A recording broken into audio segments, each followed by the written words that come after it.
G'day guys, how you going? I recently bought myself a Polygon DHX. It's the 2013 model. Just wanted to give you a little bit of a quick overview on the bike. I ended up picking this up for 4,784 Australian. Absolute bargain for the components that it comes with. The frame is practically free, that being with even the rear shock. So I'll just go over some of the components and my thoughts, so if you guys are considering buying one. So we'll start up the top. We've got the core OCD handlebars and stem.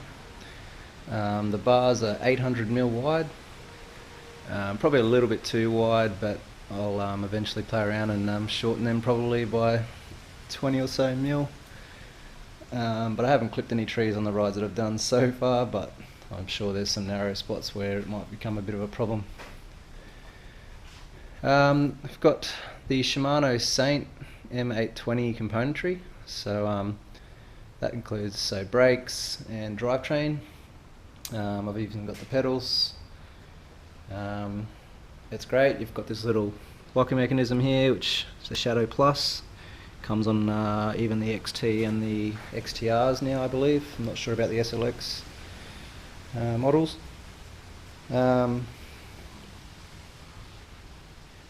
It's got a 10 speed on the back, obviously one on the front for downhill.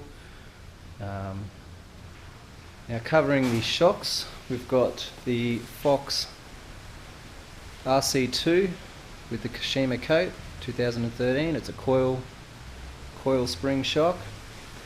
It has, if you look on the top here, it has high speed compression, low speed compression adjustments, preload adjustments, and on the bottom underneath this cap there is a rebound adjust. Very tunable. Moving on to the rear shock. The rear shock is a DHX RC4. It also has low and high speed compression adjustments. It has a bottom out control, which if you find that it bottoms out harsh, if you do bottom it out, you can put a little bit more pressure in there and tweak up the bottom out control to soften that bottom out a little bit. You've got your preload setting here, so you should only go a max of 2 turns. So if you have to get a heavier spring, you'll have to obviously swap the whole spring out. I recently did that, and to be honest, it was a pain in the butt with this frame design, just because of the nature of how the suspension works. It was a bit difficult to get the shock out, but once I got the shock out, it was obviously pretty straightforward from there. It took 2 people just to compress the shock to put it back in. So I put a 400 pound spring in, which is good for about 90 kilo weight range. And yeah, so far I haven't actually been on a proper ride with it yet. I only did it just the other day, but I'll let you know how that goes when I get around to it. Now, so we have the wheels. We've got the Mavic D-Max Ultimates. That's the hub and the rim itself. So far they've been great. I mean, they've spin really well. I've got Mavics on the Polygon AX I have over here, and I've had that for about 8 months now, and I cannot fault the hubs in them. They still spin smoothly, no dramas at all. So I really recommend these wheels. They're on a lot of people's bikes. You'll see in a lot of videos and stuff like that. But yeah, they are great wheels. They're also tubeless setup. This bike comes set up with tubeless tyres as well, so you don't have to fiddle around if you ever do want to convert to tubeless. Yeah, so the brakes, got 203mm rotors, I think they are, on front and back. Probably a little bit excessive for the back, but it won't hurt, like, really, in terms of, unless you're World Cup level, you might put a slightly smaller one on there just for weight savings, but just a general consumer, you're not going to worry too much about that.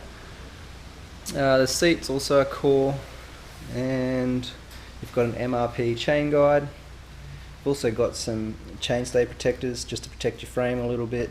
You've got a little carbon fibre mudguard, and yeah, I think that's about it really.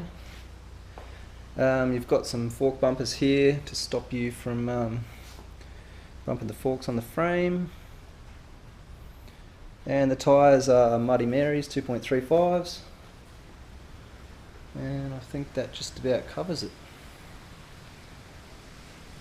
So yeah, I reckon it was a great buy. I mean, I priced up all the parts and it ended up coming to a hell of a lot more money without the frame. So in the end, I think I got a pretty good deal. Plus the frame has a 5-year warranty. The welds are a little bit ugly, but they look solid. I mean, I don't think you'll have too much of a problem with it breaking anytime soon unless you're throwing it into the rock gardens and crashing. But that'll happen to probably any bike. I also got the Polygon AX 3.0, which is last year's model, the 2012 model. I've loved this bike as well. I converted the tyres to tubeless.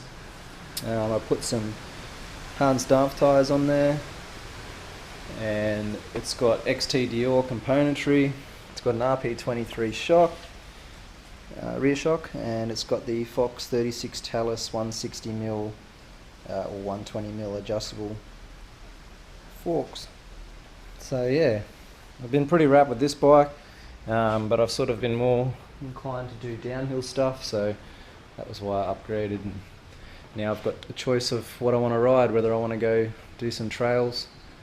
I'll take the all mountain, and if I decide to go down some downhill tracks, obviously I'll take the DHX. Anyway, if you have any comments or queries, post them on my channel and I'll see if I can clear them up for you.